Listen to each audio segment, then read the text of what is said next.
What are you thinking of? Huh? Oh, I've never seen how they run these cables over that wooden thing like that. His brain never stops. Also, people said that last time... Oh, we're on? Yeah, we're on. Last time people said that they were thrown that we had changed sides. Dude. But how were we sitting last time? There. Are you sure? Yes. Because the time I came in with my 2 cups, I was all sitting there. And I was sitting on that side when Steve was there. Oh. Okay. Well, welcome back, everybody, to another podcast episode of Unstable. Hello! I got questions. People were like, is the name Unstable still sticking around? And I was like, well, of course it is. Hello. And we do need to be much more consistent.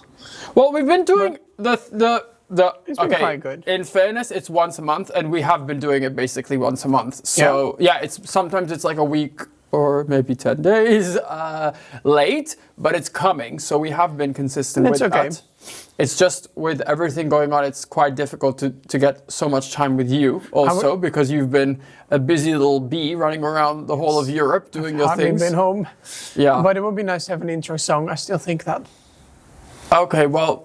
Should I sort it out? No, well, you want to learn to play the piano, so maybe once you've learned, once you've had a couple of lessons, maybe you can come up with a very small little like dun dun dun dun dun dun. I like that idea, and then you can hear it progress the same time as Less Stable will progress the background and songs. It eventually gets more complicated, and then by like the 50th episode, it's like Mozart, like dun dun dun. Hopefully.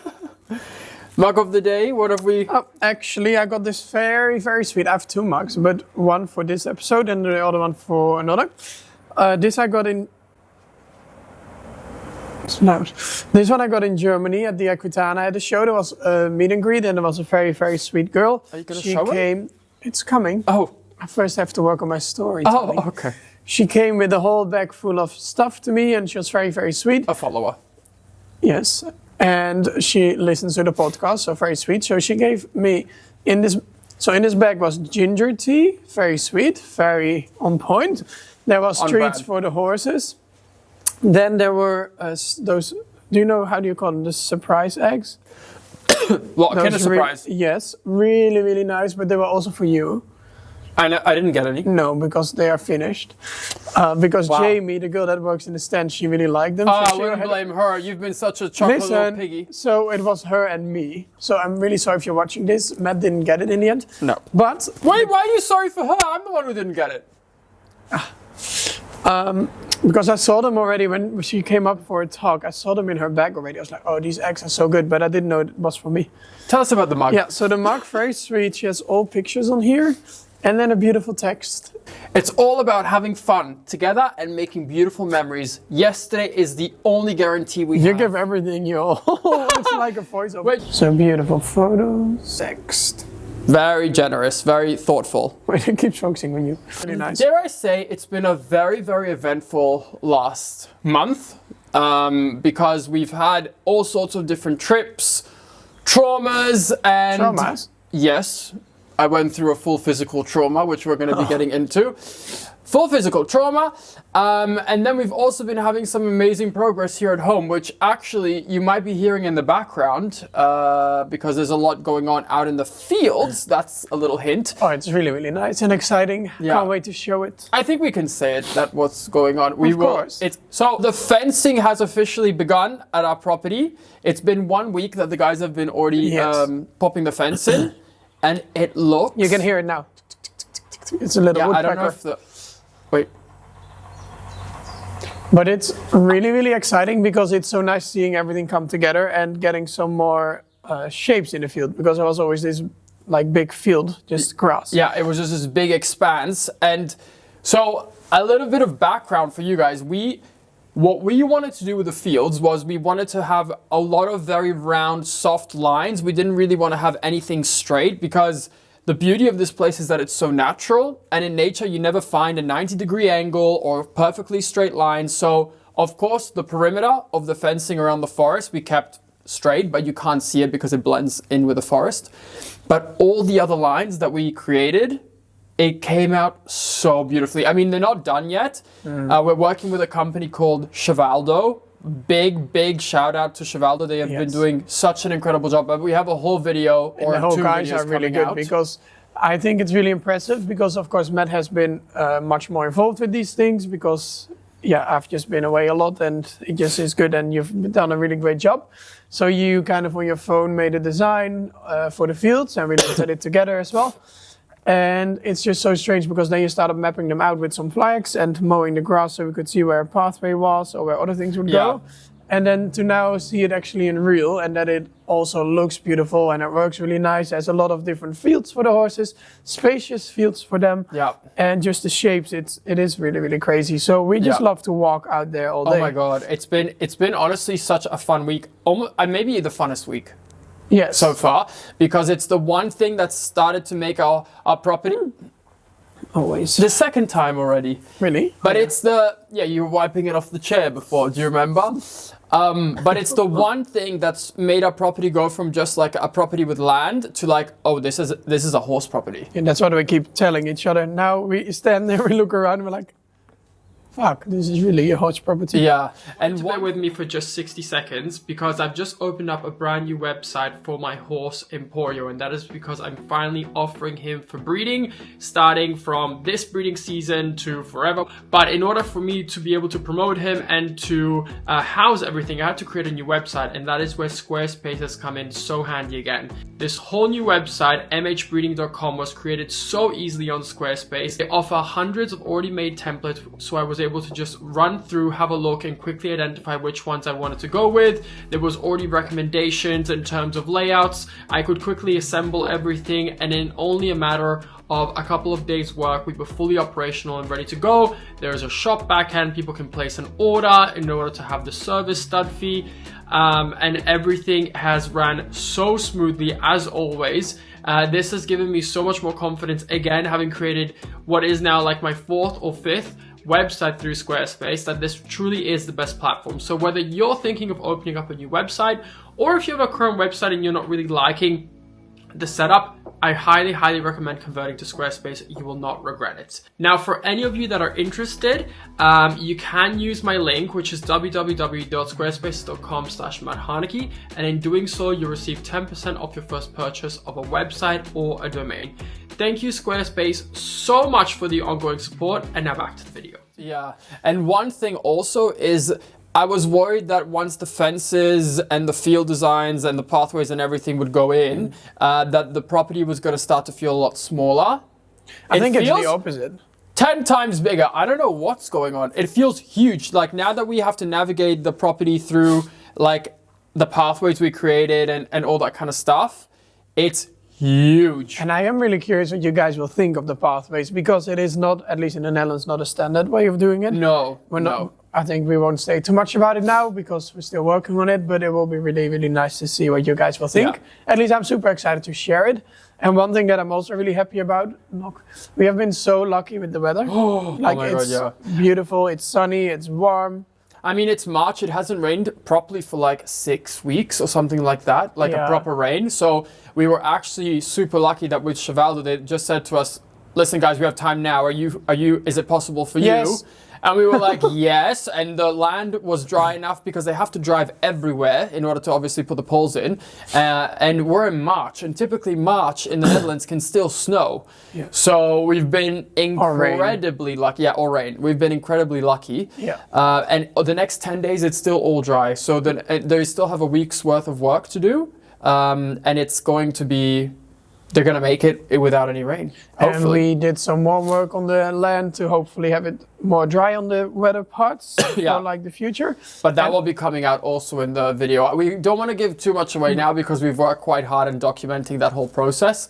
So once the fencing is finished and things look a bit more buttoned up, I think towards May, we're going to be releasing those videos. So keep an eye out, but it's very exciting. I will say the crew here has been so patient with us because... with the process, like there's a really big difference when you put 3 kilometers of fencing down on a drawing to when it starts to actually come up in real life. And we did make some last minute changes and other decisions that we didn't think of straight away, but it was it makes sense as well. It was only until we visualized it and saw it in real life that we thought, okay, no, this is not going to work. That's going to work. Let's change this. Yeah. But we will be updating you guys on that soon. But it's been really, that's been a huge part of this month for us. It's been really exciting. And the horses are really happy. That makes me super happy. Yeah. Because they're just eating, chilling, sleeping, napping, cuddling. Yeah. They really, I don't know, knock on everything, but they really look super happy. Yeah. So I've been happy about that. Other things that have happened, I don't know if we had already discussed like Finland on the podcast. I think we did, but the Finland videos are out from 1 week in Finland riding horses and exploring Lapland in -30-degree weather, which was crazy. So actually today will be the next episode on Horseville TV. Yeah, so I have 2 episodes out on my channel, which is more like behind the scenes, and then we have like 5 episodes going out. 3? 3 other it's 5 in total. 3 other separate completely exclusive videos going out on Horseville TV, which is us trying like horse archery and living in the cold, a bunch of other things beautiful that we did trail. there. Oh, and I was just watching it yesterday, and just when we at the end of the video when we saw those lights, the Aurora lights. Yeah. So if you want to see those and a lot of other videos, I just put it in here. Go to horsevilletv.com or go to the Horseville TV page on YouTube. Yeah. There's also a members page. Yeah, so on the members page is where you find those exclusive videos. I do want to get into my trauma first because I need to get that out of the way because I want to paint a picture for what went on. I discussed it a little bit on... No, really? I was traumatized. It's called like that. I talked a little bit about it on social media, but this needs proper space on the podcast. So let me paint a picture for you. I wish we could act it now and overlay the footage over it. Oh my God, it was terrible. So I won't talk about it for too long, but I had to get one of my wisdom teeth removed, and we have just moved into the area, so I don't have like a GP or a dentist that I go to or anything. So I was having such pain in one of my wisdom teeth, and I already knew for a really long time it had to go out. I'd been battling with this wisdom tooth because it was pulling my other tooth out because it was growing kind of like this. Well, it pulls it like it tries to grow out. So then it would just come out. Well, I don't know, but it was causing inflammations and all sorts of things, and I was in so much pain. But they already told me when I removed my other wisdom tooth that this wisdom tooth was really close to the nerve, so I couldn't get it done. I couldn't just have it pulled out normally. I would have to go into hospital to have like a minor, they call it here like a minor surgery, because they would have to break the tooth in several parts to take it out. And then you need stitches as well because it's more invasive. So one thing led to another. I finally decided to bite the bullet and make this appointment at the hospital to get it done. I arrived and I've had other wisdom teeth removed, so I didn't really think too much of it. I arrived and the doctor just puts anesthetic in your gum. But how do they get it there? Okay, well, I'll tell you. So, well, firstly, I would recommend, I'm not a person that's scared of needles or pain, or I'm not really fussy about that. I can take it quite well. The needle was like this. He can't have his whole bloody fist in your mouth when he's putting it in. So first he does like, let's say 6 or 7 injections all around your gum. And he goes all the way into the gum until he hits the tooth, basically. That's like how deep he's going. So you can feel the end of the needle hitting the root of your tooth. Anyway, my whole mouth is numb. My whole face, the whole left side of my face is numb. Then I go into this like small operating room. I'm laid down and they put this sheet over me. I was like, this feels like I'm a corpse. Like they were covering me like a corpse. They put the sheet over me. I'm completely covered with just like a hole. And then the rest of me is covered, so I can't see anything. It's like a fantasy. Then they begin and they say, then they begin and they tell me, oh, we're actually going to just try and see if we can pull the whole tooth out, like in one. And I was like, okay, not the plan. They start pulling with such brute force and I yell and I'm like, I was like, you yelled? I could feel everything, like the root starting to give. I could feel everything. And then the doctor goes, he just sticks the needle in my nerve and he's like, do you feel that? And I was like, yes. And he's like, that's probably the problem. Anyway, they inject me more. And then they are like pulling and pulling and pulling on the tooth and it's just not coming. It's just not. So then he goes to me. Will you feel that? Yes. And there's so much like pressure on your mouth. So then he goes to me, I'm laying flat, and then he goes to me, oh, we're going to have to shave down some of the bone to make space for the tooth to come out, and we're going to have to break it in several parts. Of course. And I swear, I kid you not, when he first told me we're going to have to shave, like we're going to have to saw some, that's how he said it, saw some of the bone, I thought to myself, oh, he's like joking, he's making, because I was, in my head, they'd been pulling for so long, I thought, oh, it's nearly out, and he's like just making a joke. Then, I still thought it was a joke. Then I hear, And the amount of pressure and sounds, my whole skull and brain was vibrating, and they were sawing on my jaw. Were you holding anything with your hands? I was like, I basically only had like my tailbones on the bed. I was like, you know, when you're just trying to like fight it with your whole body. I was completely wet in sweat from the tip of my ears to the tip of my toes. I was drenched.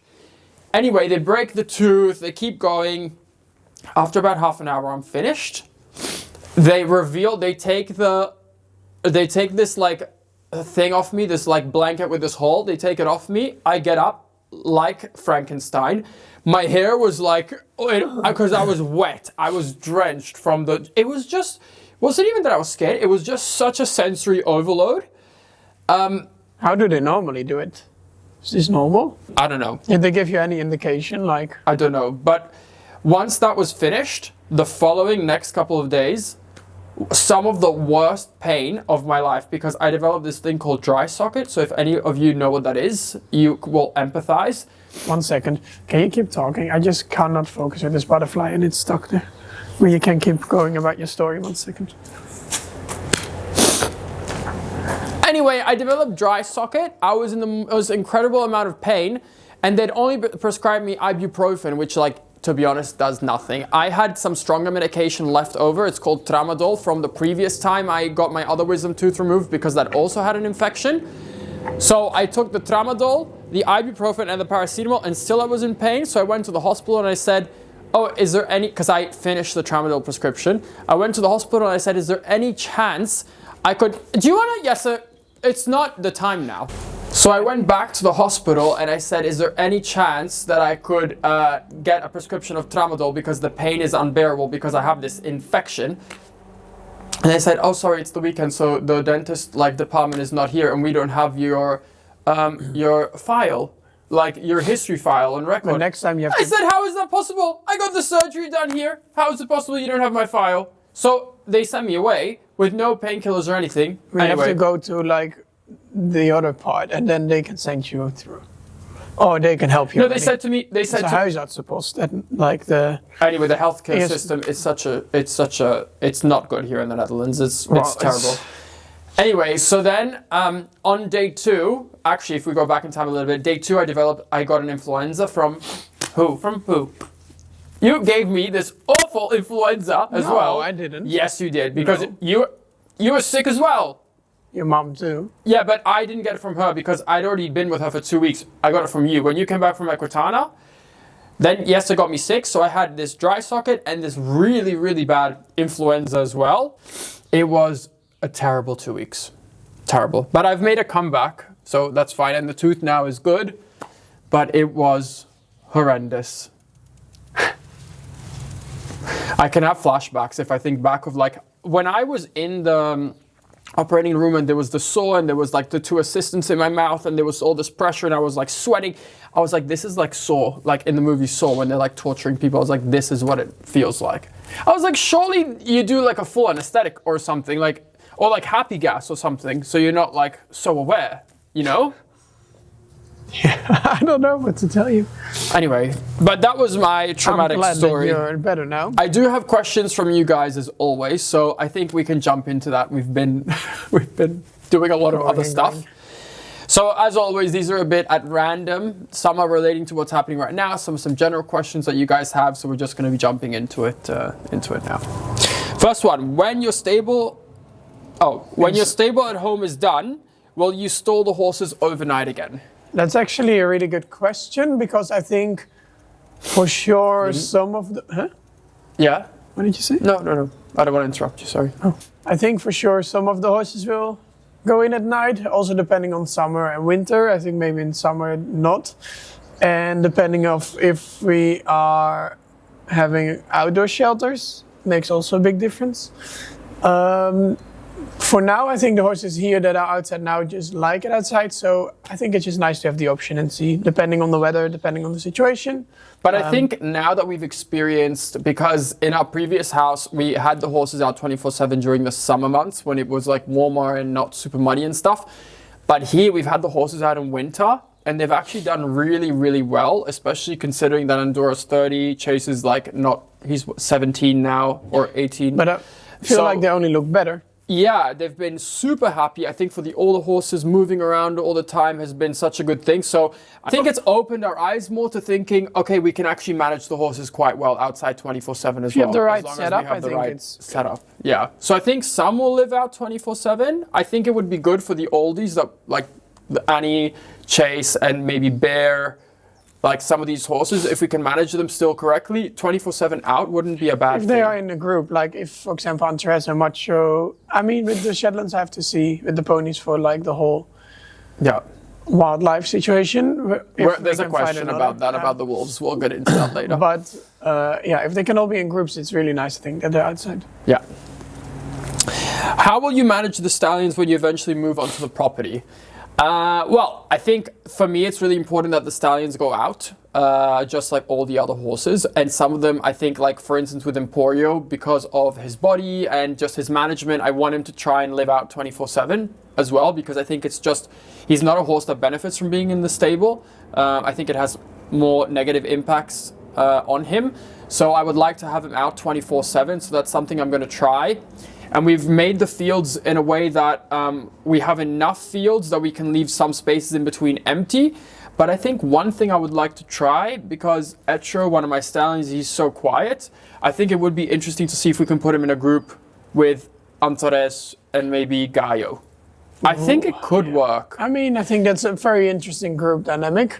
I think if we have them over the fence next to each other first for a couple of weeks, and just slowly see how it goes. It would be really nice. I always love horses in bigger groups. The only thing I worry about, because Gallo can actually be quite dominant, because he was a stallion. I think he sees 𝒋𝒐𝒍𝒍𝒐𝒘 differently because he is a stallion. So maybe we need to see how that relationship would work. But 𝒋𝒐𝒍𝒍𝒐𝒘 is so sweet, and he's really like, I don't think he would have an issue. I think I would be more worried about Gallo, but you never know. But you never know. So we have to see a little bit. But I mean, for some stallions, it's just not possible because they're just too aggressive with other horses. But we have friends that have some stallions together, and it really works. So if that's a possibility, I would like to try that.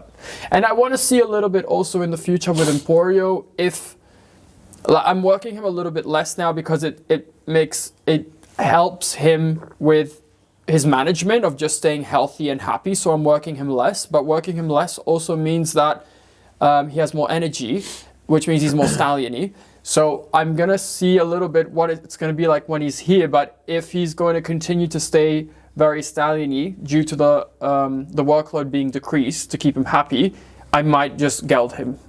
Because for me, his quality of life is 1,000 times more important than breeding and all that kind of stuff. And I have enough. I've actually now stopped with the distribution of the semen, because I don't know if I'm going to be gelding him or not. So I want to keep the semen for myself. So everybody's on a waiting list right now. I have not sold anymore.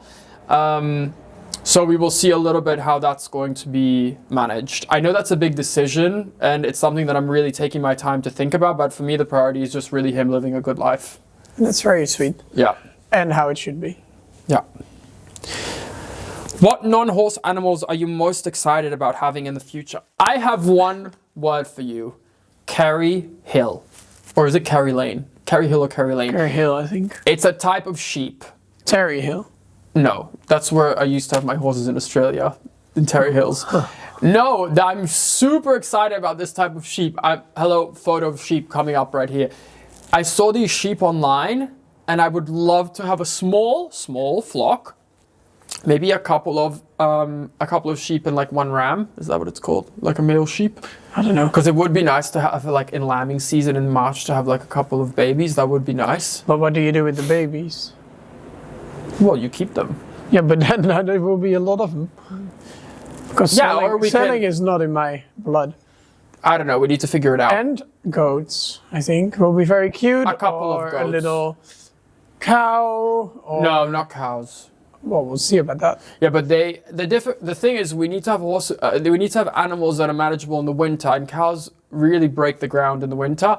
And I think it would be nice from like a property sustainability point of view to have animals that help the whole flow of things. So like the sheep and the goats. But I heard help graze down some of the weeds and some of the things the horses don't eat, and also manage some of the fields that we're not using so they don't get overgrown. So I think it would be wise to not go too crazy in the beginning. I did hear about this adoption thing where you have them only in summer.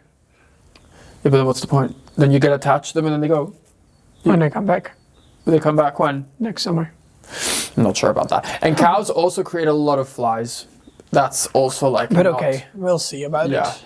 Of course, chickens. I want chickens again. But only in a way then when they don't get eaten. Yeah, well, I mean, you can never really do that. Well, of course. But maybe if we have them with like some geese, because the geese like are not scared of the foxes and stuff. So like the geese protect the flock.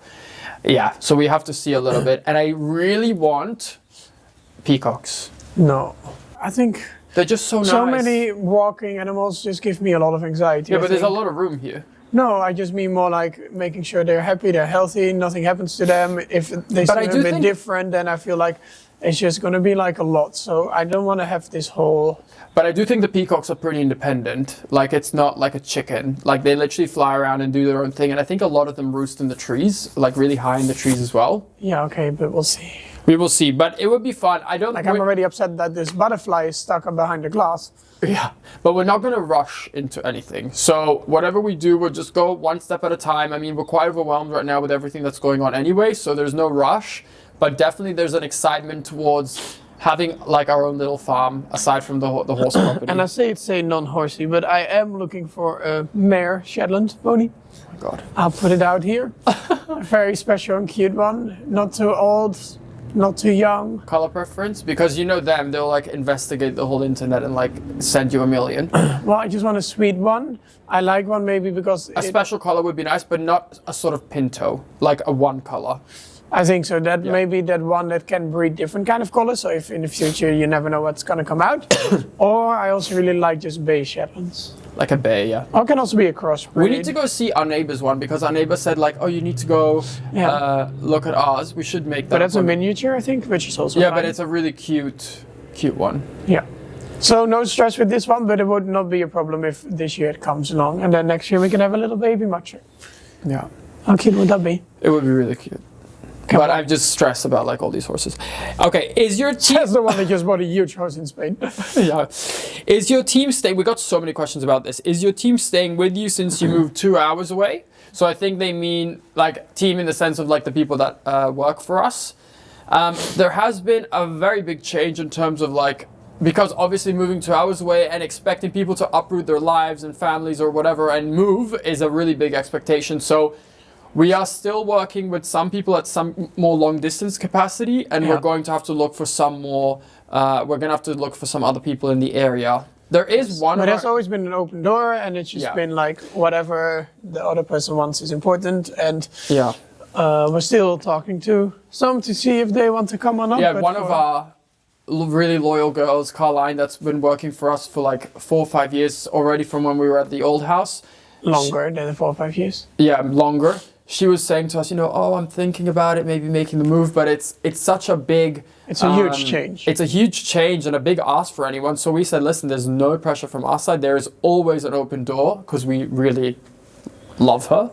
Yeah. So we said there's always an open door with us. And if you ever feel like you want to try, you don't have to commit, but we can do a trial and you can come here for a couple months and see if you like the area, see if it's something that you want, and we can see. So that's kind of the mentality we've tried to keep around it. But also the other people that were at the stable, helping, working, doing other things have all been really, really sweet. And of course, we still stay in touch with them as well. Yeah, all the girls have been so supportive and so happy for us. And it's been really, really nice. We had created such a nice like community of people around us there.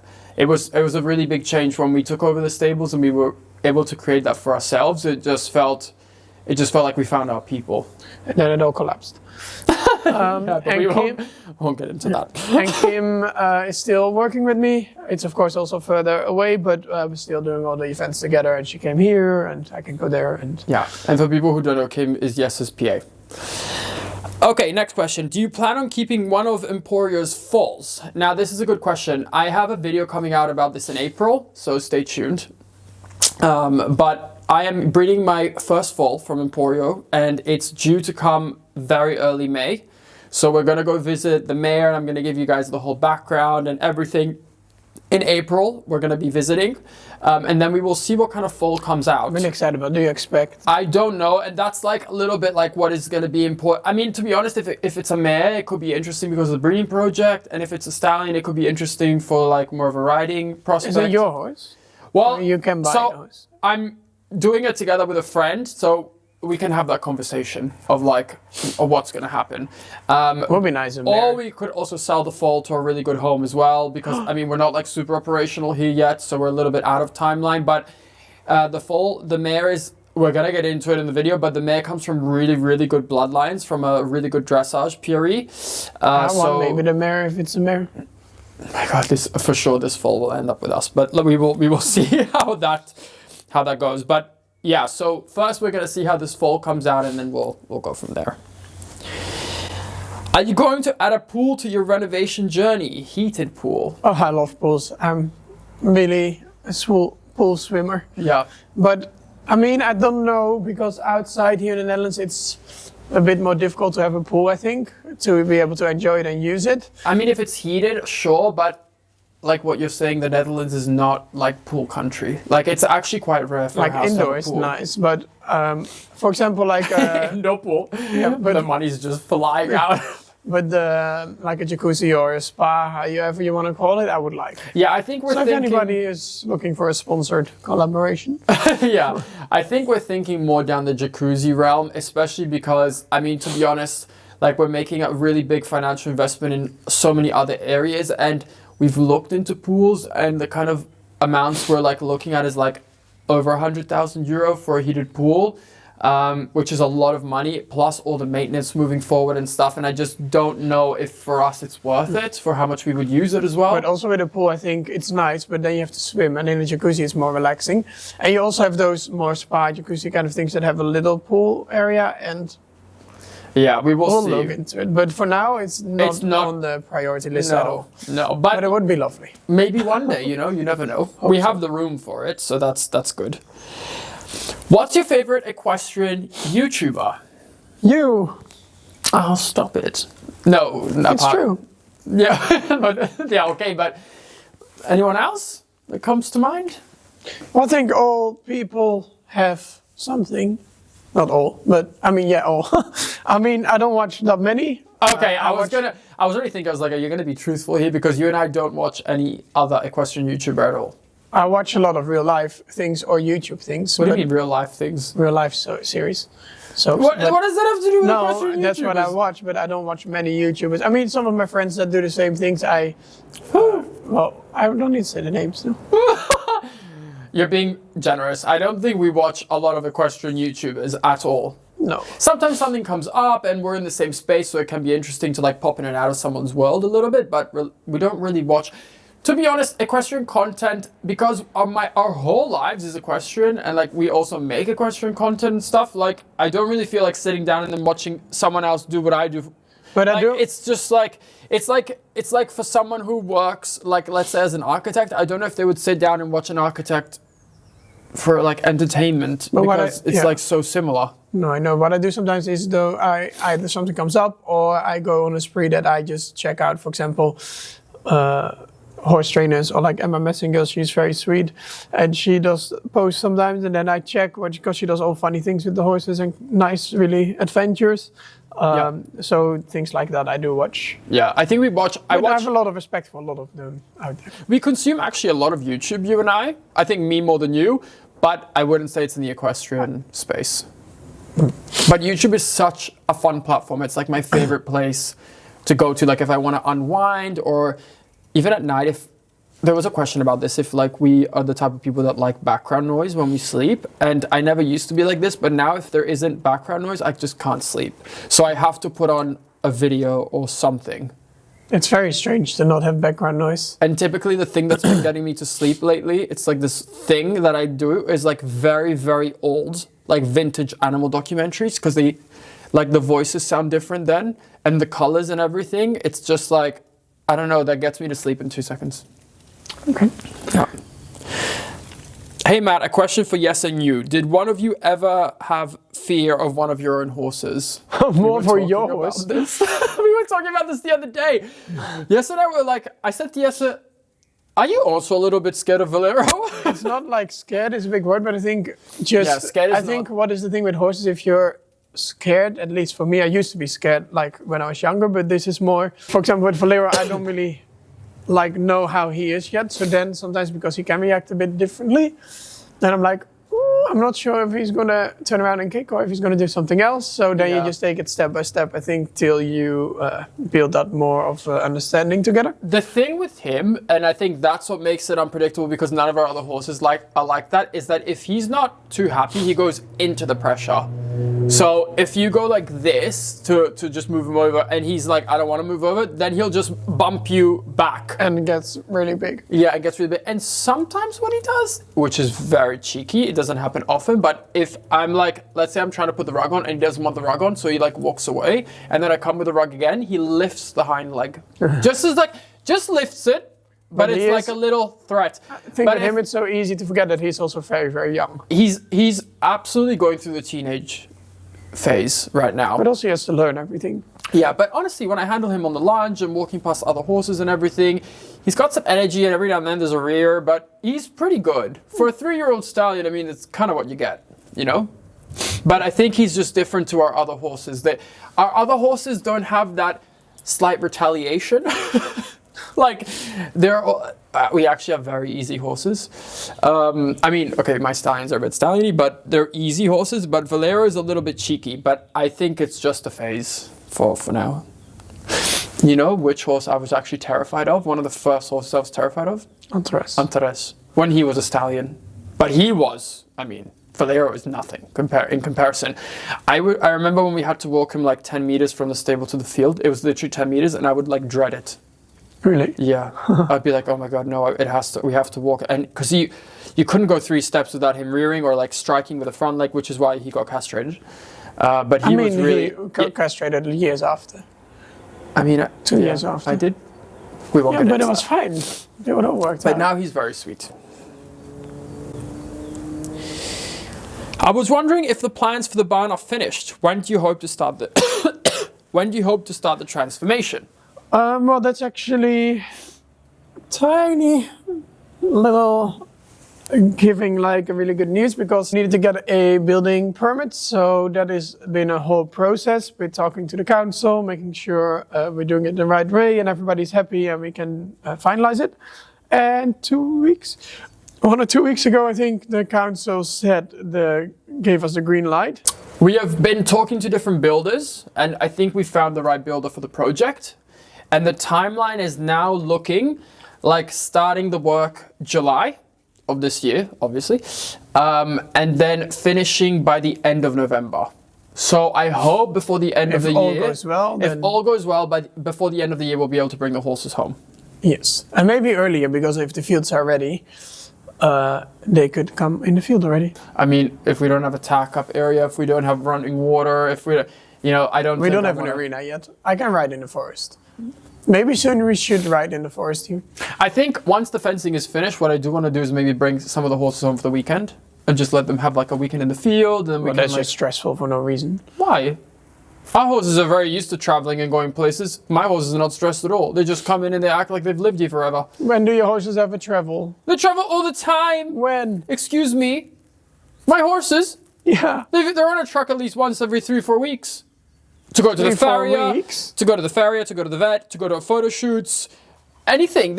I take my horses everywhere. They've gone literally everywhere, these horses. Yeah, but not in the field. How dare you? Yeah, you never go anywhere to put them in a field or a stable. No, not in a field or in a stable, but they're very secure horses. They're not going to have any issues. Also, when we move them, mine, okay, when the horses moved, how did my horses handle it and how did your horses handle it? Oh, mine were fine too. Only Andres was a little bit stressed. Your horse was on the road. My horse was perfect. No, that was Bear and that was a clip issue. And I was holding him. Yeah, let's not forget that. What is happening with your modeling career? Retired? Well, look, every day delivering. Serving. No, well, kind of. I guess. Actually, I just shot a campaign for Boss Equestrian, which is like the equestrian line of Hugo Boss. Really big campaign. I just shot it a couple of months ago, and it's just been released. So I still do modeling on a much smaller scale because I've shifted my focus much more towards. I actually just did a casting for L'Oreal and for Louis Vuitton for the show, and for Lacoste. Louis Vuitton? Yeah, I casted for Louis Vuitton and for I didn't think I heard that. and for Lacoste because I got a request. Didn't get him, but that's modeling. Always, it's like a million. But you're no's still and then a open few. for it. Yeah, I do For castings here and there. comes up. Yeah, we see, but it's not my prime focus, and I am older for a model, even though there is actually quite a big market space for like still older models for like suitings and all that kind of stuff, but it's not my main focus at all. And it's, to be honest, it's not something that I really enjoy to do on a regular basis either. Any updates about the wolves in your area? I'm keeping a close eye on everything. All I do is my eyes open and all I hear is the wolves. A wolf has been spotted in the neighborhood here. A wolf is swimming in the stream. A wolf this, a wolf that. You're like obsessed. I'm not with the obsessed. wolves. I think it's good to be informed. It is, but at the same time, I said to Jesse, there is absolutely nothing that can be done. So Of course there is. do not stress There's yourself a lot out. to do. What? And actually what I maybe want to be doing in some of the fields, because they are, knock on everything, not really here, so that's good. It's all like still a bit away.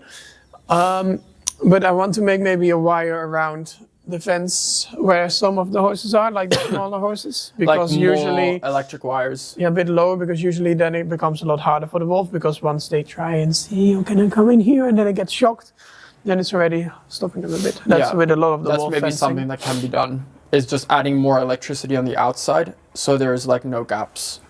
They can, of course, jump over. No, but if you have it But- in front. Yeah, but what I'm saying is, of course, the wolf can jump over the fence because they can jump quite high, but the harder you make it, the least likely they are to come in, obviously. But hopefully they just stay away. How do you know a trainer is good as a new rider? I think for me, it doesn't matter how like big of, I mean, depending on your goal, but it doesn't really matter what they show as in how extra everything is or how like, how do I say it? How extreme. I think it's more if the rider is really nice to the horses and take the horses into consideration. Yeah, but how do you think- know that if it's a trainer? A lot of people don't see a trainer ride, so they don't know. Well, just in general, I think you can hear it also. I think big red flag from a trainer is when they're like, do you know those trainers that are like aggressive and yelling at the students? Like, what are you doing? And Well, some people that works, I think. yeah, okay, but like, Not me. I think it's like, it's such a lack of, I think people that do that have like really like a lack of management skills, because in order to get to that level where you lose control or like you're shouting at someone, it's because you have like no tools left in your toolbox to like properly communicate. I mean, if you should definitely go for a trainer that's technical and that can explain things well enough without having to get to an elevated level that makes you feel uncomfortable or scared or like you're Also not good puts enough. pressure on you and the horse. I think it's just important to take it step by step, and you only get better by trying and making mistakes. And I will never be trained by a person. This is something from the very beginning that I learned really quickly. If the trainer hasn't done what they're trying to teach me, I will not listen. I just will not, because it's horse riding is not theoretical. It is Can be. It is practical. You need to I know know a how lot of people that haven't done that much, and they can help people really well, actually. Yeah, okay, no, but listen, if I'm asking someone, how do I ride the 110 piece, and they've never ridden the 110 piece, it's not gonna work. I'm telling you already, it's not gonna work. There's a difference between someone who's done something a long time ago, that's fine, that's not a problem, but if someone's trying to teach you above the level that they have ridden at, I don't think that's a good sign. I don't think it's helpful, because there is so much applied knowledge you get from riding it yourself on she's a new different rider. horses as well. Well, it depends. That's what she said, no? Oh, sorry, as a new rider. So, Well, if you will go be to a quite trainer difficult. that's never ridden a horse, that's probably not a good thing. But yeah, go to a riding school that promotes the right ethics. Look at how the horses are treated, their body condition, how much turnout time they have. Make sure that the coach is talking to you in a respectful manner where they're making things clear, they're being patient with you. And if none of those things are being met, or some of those things are not being met, go to someone else, because there is a million horse trainers out there. How does Jesse manage Annie in her old age? Well, I think I try to do as much as I can. I try to give her her time off. I try to give her enough attention because I think horses like to have that interaction and to still be active in the mind. So I don't just like, of course, be like, oh, good luck to you. She gets her right food every day. She gets her right supplements every day to help for like arthritis, for example, or just energy. She gets vitamins every day. Then she has Cushing a little bit. So she gets medication for that. And these are things you're really good about, like staying vigilant, because like you saw that something was a little bit off, so you got the Cushing's test done. I got it done every year. You can't just like have a retired horse and throw them out in the field and say, well, good luck, I'll see you in 6 months. You have to kind of keep it a close eye because things do change when they get older and they change quickly. Yeah, but even with like the younger horses, I think. Yeah, you can't just also leave the rug on for a couple of days and not check what her weight looks like. You have to just stay very involved. Yes. You need to know how they are feeling, how they're doing. So of course she gets her every, like a yearly treatment, like dentist and all that stuff. But I think the main thing is also just going up to her, having a cuddle, having a little fun together, doing something small, like some small tricks or just brushing. And I think that's actually also what's really good. We've had a little bit of the dog lord.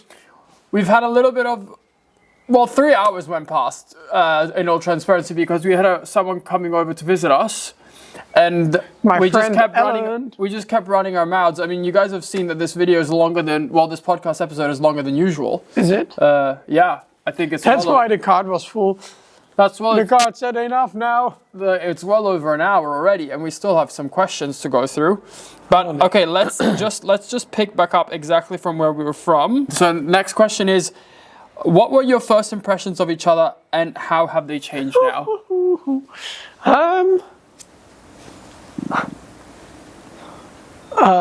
Yes. Very. Yeah, I don't know how to explain it. Just big mouth. Very drip. No, like you knew what you wanted and how to get it and how to do it, and also very caring. And like I think the first time I saw you, I didn't expect you to be so caring. Not in a bad way, but just in a good way. That's a good compliment. Because I thought, of course, caring, but. So I think that's for sure now still, and I only now see how hard you also work for everything. And how you actually really care and how you're really, really honest. Like, everything you do, you're always very honest. I think that's one of your best things. Thanks. Well, would you look at that? Well, I appreciate that. I think my first impression of you was... Well, I was like, you're very Dutch because... Like, I was used to around being like Australian people, and you have like different mannerisms and different ways, and I don't know, just a little bit like how you lived your life with horses as well. I was very Dutch, and it's difficult for me to explain. It's like every country has a little bit like their own way of doing things, and so I noticed that about you. Like culturally, you were just like different, and I appreciated it and I liked it, but it was different. But in what way? What are people I don't know watching? How to like really describe it. Just like you didn't live a 9 to 5 day, you just like kept going and going and going, and the horses was like, you just picked up and took them with a trailer and just went and did that, and then you had these shows, and it was such a busy horse life, which I wasn't used to. I think in Europe it's much, I mean you have like, it's a whole new level, but like in Europe it's like much simpler to do that and live that busy horse life, and in Australia everything is so far away, so you end up staying more within like your pool of people, and I was really impressed. But actually your first impression was something really different. I would presume my first impression would be when I actually met you, not from when you were blind. Thank you very much. Overwhelming. But yeah, I thought you were very polite as well, which I really liked. Like you're not really a person that swears, you're very respectful of everyone and very considerate. So I like that. So that was like a really good first impression that I had of you. And also, when like you know everybody. So like Yes is the kind of person that like especially in his village, it's like you walk 2 steps and then it's like, oh, it's the mother of that person. You stop and talk. And then also in the horse world, you were quite connected, and it felt like you had like a really big community around you. So that was something that like I noted about you, and I remembered straight away. You liked it? Yeah, I liked it. I think it speaks a lot to someone when you have good connections with others and you can maintain them, and it's never that we like walk past someone and you said, oh, don't look at them, or like, oh, we don't talk to them. It was never like that. You had always like positive experiences with everybody. I hope so. Yeah. And how has it changed? You hate everybody now. Oh no. No, I'm kidding. Well, of course, I mean, it's difficult to say how has it changed because we're doing it on first impressions and I've known you for 9 years. Yeah, but it says how have they changed now? Yeah, how can a first impression change? My first impression sticks to when I first saw you. So that can't, for me, that can't really change. Yeah, but is it I still different than believe all those things, but I know you now. So I have obviously like more awareness to you and how you are and how you speak and your body language and everything. Like I know you. So then it's not an impression anymore. It's just me knowing you. Okay. Yeah, Yes, it I is. guess. Then next then. When was the last time you've cried? Genuinely curious as a guy myself. I thought who's Gen told to curious us- as in Gen Z.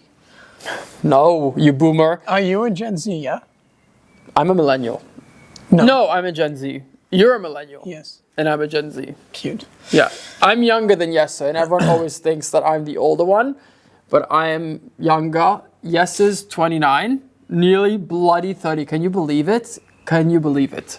You look 21, 22 max. No. And I am 28. Yeah. You look Yeah, 23. 28.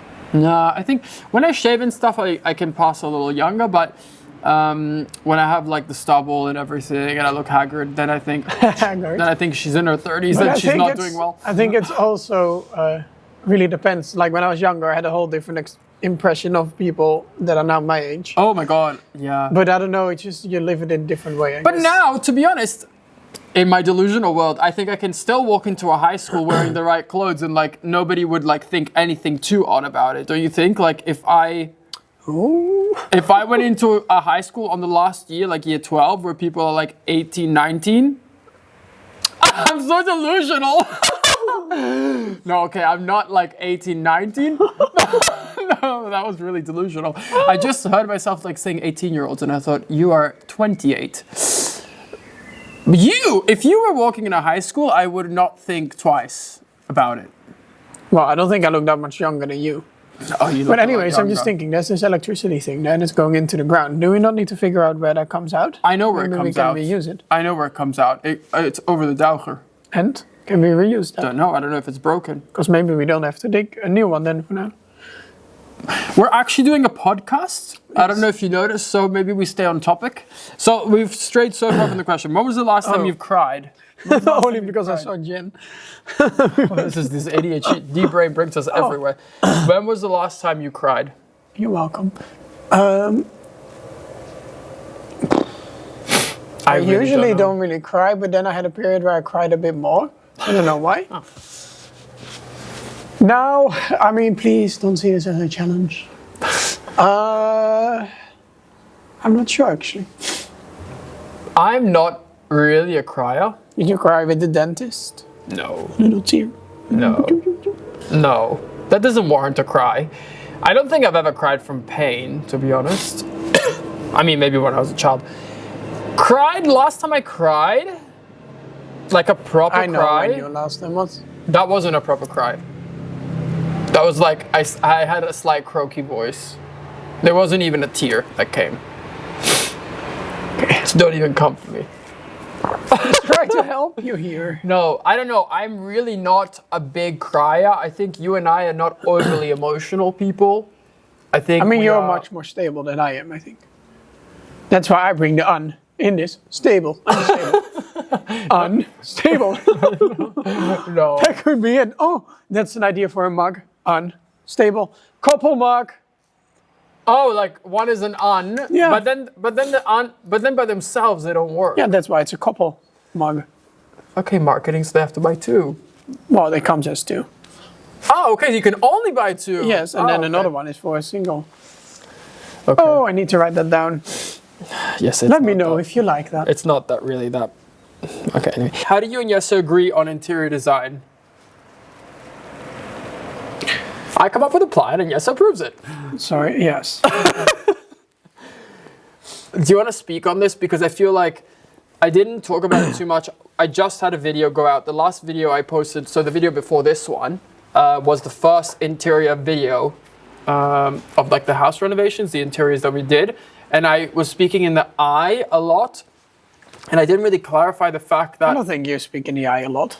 I mean, you used to when I met you, and then I always said, no, but you don't mean it like that. It's just the way you... Well, when you're speaking, like when I'm alone in a room speaking to a camera, it feels weird to speak in a plural because I'm alone. But you never do anything that I don't want. Yeah. Every now and then you might push for what you want, but that's what I would do too. I can be persuasive. But I think normally you, luckily, otherwise nothing would happen, you are really onto it, and then you talk to me about it all, and you really listen to what I have to say. And then you really take it into account, and then you think about it, and then you say, so is this what you like?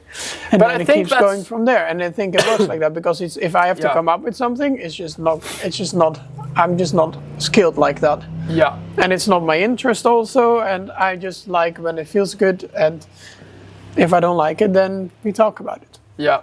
And I do always feel like the final sign-off has to be with you as well. So like also when I'm talking to some of the contractors and stuff, I always say, I got to talk to the big boss.